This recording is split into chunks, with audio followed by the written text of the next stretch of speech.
বন্ধুরা সবাই কেমন আছো? আশা করছি সবাই খুব ভালো আছো আর সুস্থ আছো। তো আমি আজকে রান্না করব লোটে মাছের সাথে, সেটা শেয়ার করি আমি কিভাবে। চলো দেখতে থাকো ভিডিওটা। এখানে আমি অনেকটাই লোটে মাছ নিয়ে নিয়েছি, প্রায় 250 গ্রাম মতো লোটে মাছ নিয়েছি। তারপরে এই যে মশলা করে নিয়ে এসেছি, এই দেখো লঙ্কা বেটে নিয়ে এসেছি, এটা হচ্ছে পেঁয়াজ বাটা, একবার বেটেছি তো তাই জন্য এরকম অবস্থা। তারপর রসুন বেটে নিয়ে এসেছি, আদা বেটে নিয়ে চলে আসলাম, আদা বেটে নিয়ে চলে আসলাম। তো এই সব বাটা হয়ে গেল। সাথে এই যে ধনে পাতা, এটা ধনে পাতাটা কেটে আর এই মাছে দিয়ে, এই মাছটা এখানে ঢেলে দিচ্ছি। আর আগেই আমি হলুদ আর নুন হালকা করে দিয়ে নিয়েছি, দিয়ে আর এইভাবে আমি পুরো মাছ আর সব মশলাগুলো একসাথে করে নেব। মশলাগুলো আমি একসাথে করে নিচ্ছি। এতে একটু লেবু দিতে হতো, কিন্তু লেবুটা আমার কাছে ছিল না, তাই আমি দিতে পারিনি লেবুটা। তো আমি সব কিছু দিয়ে দিলাম, উপকরণ দিয়ে ভালোভাবে আমি এইভাবে মিশিয়ে নেব।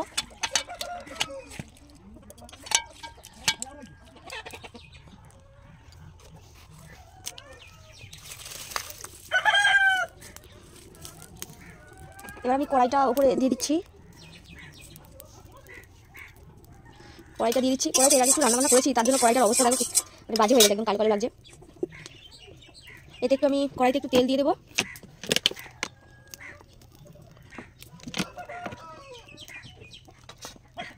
তেল দেওয়ার পরে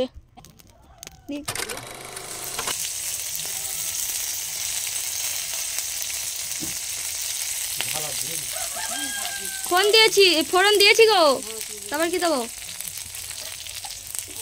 মাছগুলো দেবো।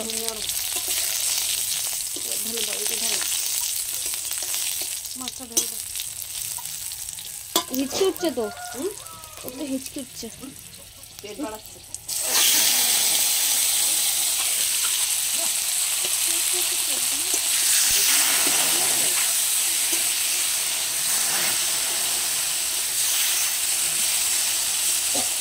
আগুন লেগে রয়েছে।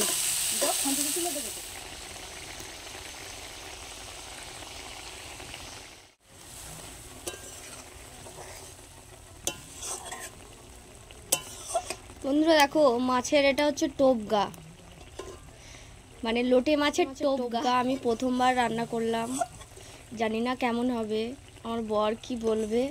তো আমি একটু চেখে দেখলাম, কি ঝাল হয়েছে। আমার বর আজকের যে নাকের জলে চোখের জলে হবে বন্ধুরা।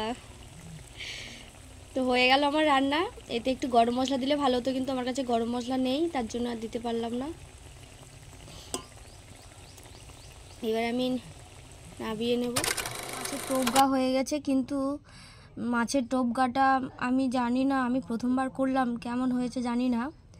তো আমি শুনেছিলাম যে মাছের টোপগা রান্না করতে গেলে গোটা গোটা থাকে, মাছটা ভাঙে কম। তো আমার দেখো একদম ভেঙে গেছে। তো আজকে দুপুরবেলায় মাছের টোপগা, লোটে মাছের টোপগা আর হচ্ছে পুঁই বিচড়ির তরকারি কেমন হয়েছে দেখো।